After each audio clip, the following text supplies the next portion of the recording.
నాందేడ్లో భారీ బహిరంగ సభలో సీఎం కేసీఆర్ మాట్లాడుతున్నారు. లైవ్ చూద్దాం.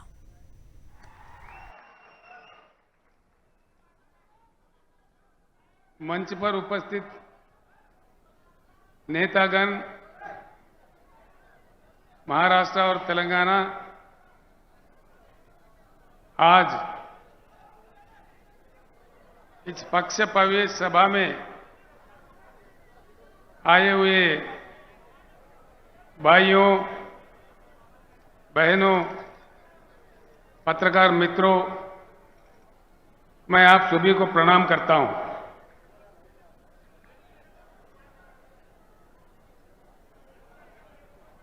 एक नई पार्टी बीआरएस पार्टी कुछ समय पहले ही जन्म लिया था. इस पार्टी का नाम पहले टीआरएस था. ये तेलंगाना राज्य तक सीमित था. देश के हालात समझने के बाद देश के विचारधारा को बदलने की आवश्यकता को समझने के बाद हमने फैसला लिया है कि हमको राष्ट्रीय स्तर पर काम करना है. इसी चीज को लेके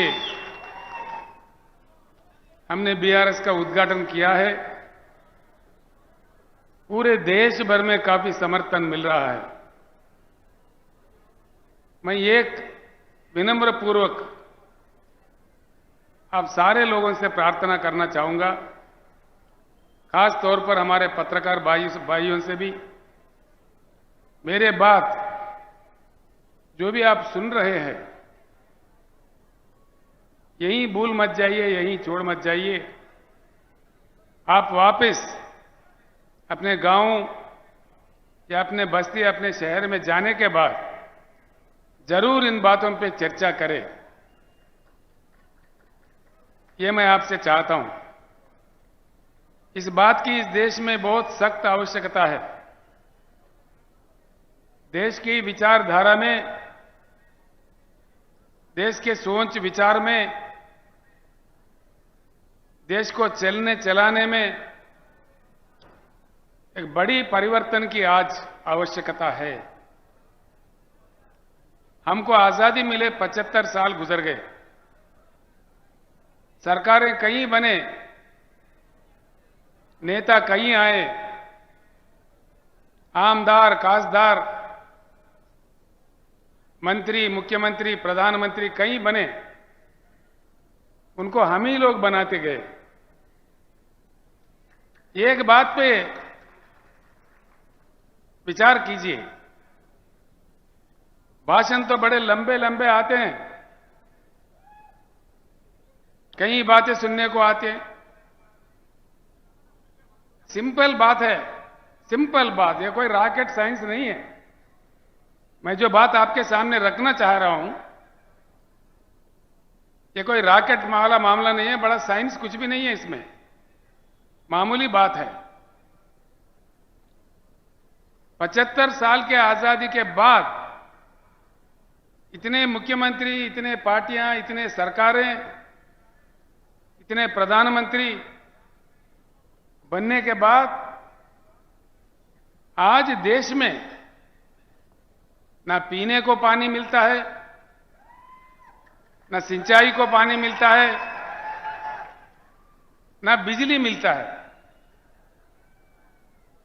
ये क्या दिया नहीं जा सकता?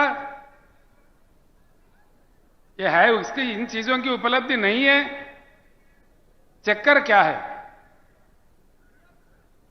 इस चीज को समझना है. हम समझ के भी ना समझ नहीं रहना चाहिए. एक बार समझ में आया तो एकजुट होना चाहिए. मेरा इतना ही बात है. आज के समय बड़ा दुख होता है. महाराष्ट्र राज्य में सबसे ज्यादा किसान आत्महत्या कर रहे हैं. क्या कारण है? क्या बात है, दया करके सोचिए। आत्महत्या कोई भी इंसान कब करता है? सारे ही रास्ते बंद होने के बाद मजबूरी हालत में, बड़ी आक्रोशित परिस्थिति में कितना उनका आत्मा घोषण करता होगा, कितना दुख होता होगा। अपने प्रियजनों को, अपने बच्चों को, अपने परिवार को छोड़ के किसी किसान आत्महत्या कर रहा है, क्यों करता है? देश को अन्नदान देने वाला अन्नदाता, दिन रात लगातार काम करके अपने खून पसीना बहा के देश को जीवन दान देने वाला अन्नदाता क्यों आत्महत्या करने पे मजबूर है इस देश में? क्या चक्कर है इसके पीछे? ये सोचने की बात है। अब इससे बुरा और क्या हो सकता है? एक तरफ हमारे किसान मर रहे, रंग बिरंगी झंडे, भाषण देखो माइक पड़ जाता है,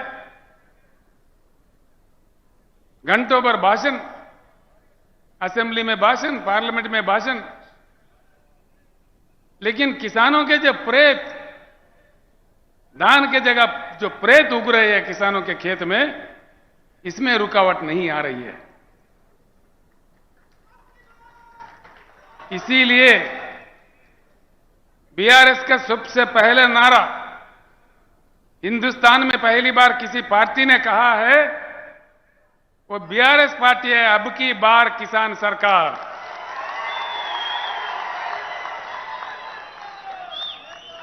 अब की बार, मुझे सुनने नहीं दे रहे, अब की बार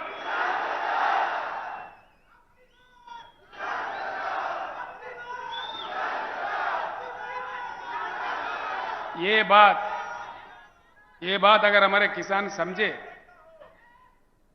हमारे किसान अगर इस बात को समझे, धर्म के नाम पे, रंग बिरंगी झंडों के नाम पे, जाति के नाम पे, राजनीतिक पार्टियों के नाम पे बंटवारा नहीं होते हुए अगर हम एकत्रित हो, एकजुट हो, वज्रमूठ हो, ये कोई असंभव बात नहीं है।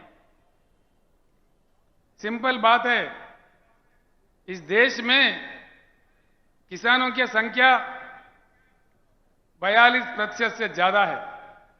16 करोड़ हमारे किसान परिवार है, और उसमें मजदूर खेती, हमारे खेती पे काम करने वाले जो मजदूर भाई है, हमारे साथी है, वो दोनों अगर मिला दिए, हम 50% से आगे है।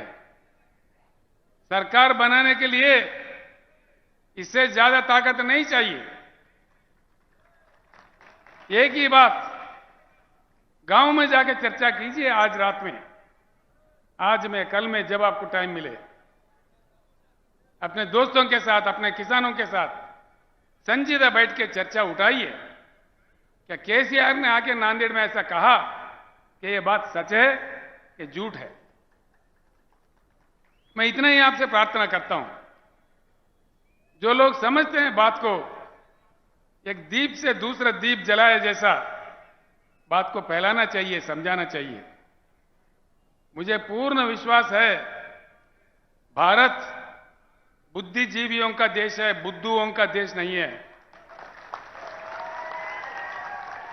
वक्त आने पर, देश को बात समझ में आने पर, महापुरुषों को, महानेताओं को यूं तुत्कार दिया। देश में जब इमरजेंसी लगा, पाबंदियां लगे, लोक नायक जयप्रकाश नारायण के एक आवाज पे सारे देश एकत्रित हुए, उस समय के महान नेताओं को यूं उठा के फेंक दिए। आज वक्त आया है किसान भाइयों, बहुत हो गया इंतजार। 75 साल काफी लंबा ही समय होता है। अब तक हम हल चलाते हुए कलम किसी और के हाथ में दिए। किसानों को आज सिर्फ हल चलाना नहीं, कलम चलाना, कानून बनाना भी सीखना चाहिए। बोलने से फायदा नहीं है भाइयों, खाली बोलना नहीं है, नारा लगाना नहीं है, खुद बन जाओ आमदार, खुद बन जाओ खासदार, तभी बनेगा किसान सरकार। ये चेतना अगर आ गया, मैं एक बात आपके सामने रखता हूं, मैं कोई अमेरिका का कहानी या किसी अन्य देश का कहानी या किसी अन्य राज्य का कहानी नहीं कहता, जो अपने महाराष्ट्र राज्य में उपलब्ध है। भाई क्या बात है, अब एक ही बात है, जब भी चुनाव आता है ना, चुनाव आने पर क्या हो रहा है, किसी न किसी पार्टी जीतता है, किसी न किसी नेता जीतता है, लेकिन जनता हारता है। अब कुछ उल्टा होना चाहिए, आगे चुनाव जब भी होगा जनता को जीतना चाहिए, वो किसानों को जीतना चाहिए। हमारे समस्याओं का वही समाधान है। हकीकत में क्या है, भारत क्या गरीब देश है? बिल्कुल नहीं है। आप लोगों को आश्चर्य होगा, राजनीति में मेरा जीवन अब तक 50 साल बीत गए। मैं राज्य मंत्री, एमएलए, एमपी, केंद्र मंत्री, मुख्यमंत्री, कई चीज पर काम किया। अनुभव के साथ मैं कह रहा हूं, सत्य यह है कि हमारा देश अमेरिका से भी धनवान देश है। करने वाला अगर हो, नेता का काम ईमानदार हो, काम दमदार हो, अमेरिका से भी हम प्रबल आर्थिक शक्ति बन सकते हैं, इसमें कोई गुंजाइश, कोई शक नहीं है। लेकिन नहीं बनते। एक ही बात से आप समझ जाओगे। एक छोटी सी बात मैं आपको कहूंगा, मैं आपका ज्यादा वक्त भी खराब नहीं करूंगा, जो आप आसानी से समझ पाओगे वो बात मैं आपके सामने रखना चाहता हूं। यहां भारत में संपत्ति है, उस संपत्ति से प्रजा वंचित है। क्यों? क्या पाप किया है जनता ने? प्रकृति ने, भगवान ने 4 चीज, बहुत ही मूल्यवान चीज हमको दिया है। वो है पानी, भूमि, कोयला, काम करने वाले 140 करोड़ जनता। इस देश में अमेरिका हमसे 2.5 गुना बड़ा है, लेकिन उनके पास कृषि योग्य भूमि सिर्फ 29% है। चाइना हमारे से 1.5 गुना बड़ा है, लेकिन उनके पास कृषि योग्य भूमि सिर्फ 16% है। पूरे दुनिया में सिर्फ भारत ही ऐसा देश है जहां 50% कृषि योग्य भूमि है। भारत के भूमि को एकड़ में अगर नापा जाए, भारत का सारा जमीन, भारत देश का 83 करोड़ एकड़ बनता है, 83 करोड़ एकर्स। इसमें सीधे ही 41 करोड़ एकड़ कृषि योग्य भूमि है। ये आंकड़े मेरे नहीं है, केंद्र सरकार के आंकड़े हैं। एक चीज भूमि है, दूसरा चीज बारिश होता है भारत में हर साल।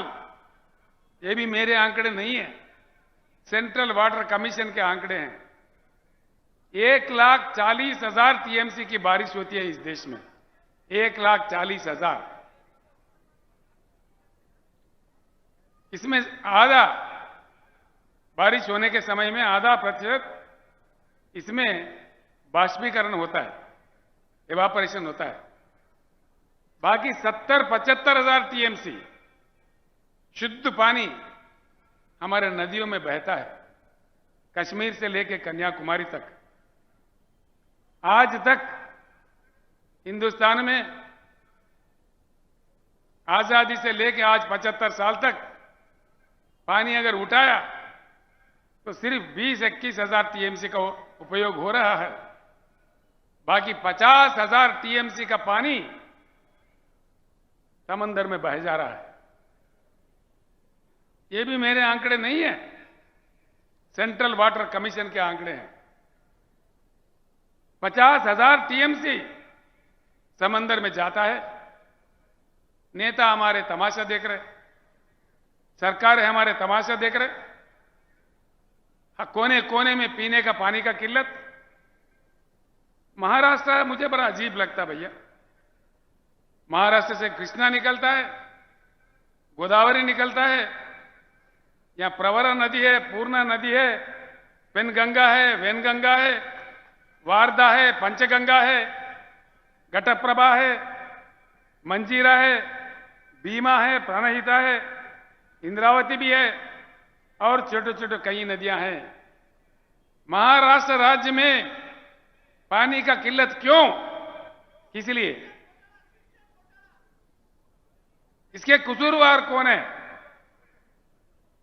दया करके सोचिए। मैं इसीलिए आप सब लोगों को प्रणाम करके प्रार्थना कर रहा था, वापिस गांव जाके इस बात को चर्चा कीजिए। इस देश में सरकार किसने चलाया?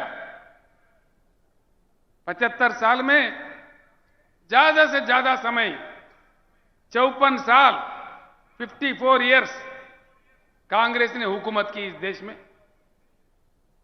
16 साल नंबर 2 स्थान पे भाजपा हुकूमत किया। बस 3, 4, 5 साल दूसरे लोग आए और गए बीच में। कोई साल, कोई सवा साल, कोई 1.5 साल, कोई 8 महीना। वीपी सिंह, चंद्रशेखर, देवेगौड़ा ऐसे लोग कम समय के लिए थे। 75 सालों में 70 साल यही 2 पार्टी हुकूमत करते रहे। अगर कोई कसूरवार है तो ये 2 पार्टियां ही है। इस बात को गांव में जाने के बाद सोचिए, चर्चा कीजिए।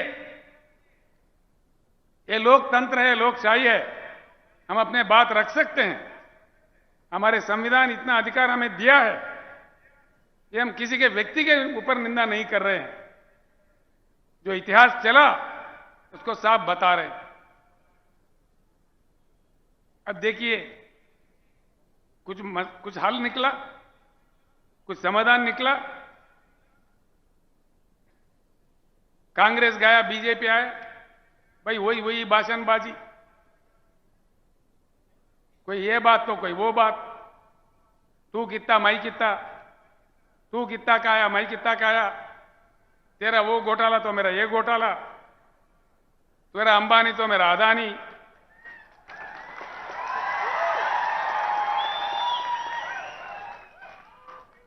एक सिंपल बात मैं बताता हूं, सिंपल बात है जो आपके आंखों के सामने है, आसानी से आप समझ जाओगे। माननीय मोदी जी जैसा प्रधानमंत्री बने, उनका एक बड़ा गंभीर स्कीम था make in India. Make in India joke in India बन गया। क्या किधर गया भाई make in India? Make in India काम करता तो हर शहर में, भारत के हर छोटे छोटे शहर में चाइना बाजार लगता है। पतंगों का मांझा चाइना से आता है।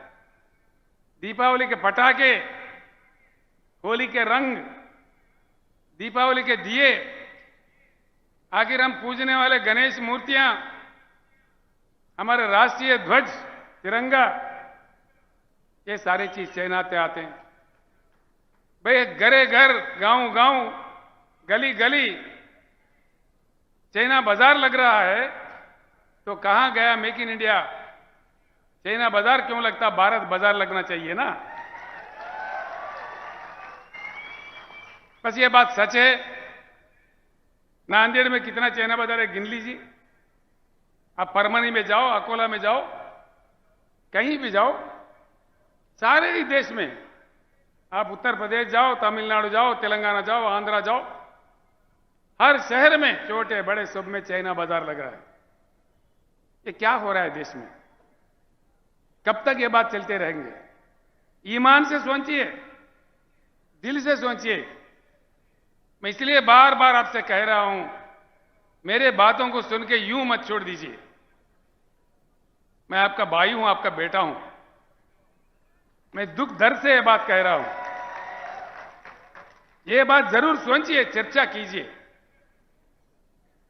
ऐसे ही 2-3 बात और बताने हैं। इस देश में 50,000 टीएमसी पानी जा रहा है। ना हमको पीने का पानी मिलता, ना सिंचाई का पानी मिलता, ना बिजली मिलता। फिर क्या मिलता भाई? भाषण मिलेगा, मन की बात, ये बात, वो बात। कब तक मिलेगा? हमारे मरते दम तक। मरी तो रहे हैं। तो इस बात पे बहुत सीरियस तरीके से आप लोगों को, खास तौर पर किसान भाइयों को, किसान घर के महिलाओं को, हमारे युवा लोगों को, हमारे पढ़े लिखे लोगों को, हमारे वकील साहब लोगों को, हमारे टीचर्स, लेक्चरर्स जो बुद्धिजीवी है, जो लेखक, कवि, गायक है, सारे लोगों को मैं सर झुका के प्रणाम करके इस पावन धरती, महाराष्ट्र के पावन धरती से विनय पूर्वक विनम्र करता हूं, दया करके इस बात पे सोचिए। ये कोई राजनीति नहीं है, हमारे जीवन और मृत्यु की सवाल है, जिंदगी और मौत की सवाल है। कब तक मरते रहेंगे? क्यों मरना भाई? क्या हमारी किस्मत यही है? हम आत्महत्या करने के लिए पैदा हुए? और तो और देखिए, मैं आपको एक बात बताता हूं। 2-3 बातें हैं, अब बड़ी आसानी से समझ सकेंगे। महाराष्ट्र में नदियां इतने सारे हैं, देश में तो और कई हैं। जैसा मैंने कहा आपको, मैं यहां से, यहां के बाद पत्रकारों के पास काफी मटेरियल दूंगा आज। कल पूरे टीवी में, अखबार में भी आ जाएगा, वो भी पढ़ लीजिए। कुछ बातें अभी रखता हूं मैं, बाकी बहुत सारे चीज जो स्टैटिस्टिक्स है, ऐसी आम सभाओं में जो नहीं कहा जा सकता, वो आज मैं पत्रकारों के इसमें गोष्ठी में मैं बताने वाला हूं। कल जरूर दया करके अखबार भी पढ़िए, लोकमत पढ़िए, देशोन्नति पढ़िए, जो जो पत्र आपके पास आते हैं वो पढ़िए। एक बात सुनिए, दुनिया का सबसे बड़ा रिजर्वायर, पानी का रिजर्वायर है, हमसे बहुत छोटा देश में, जिम्बाब्वे देश में है।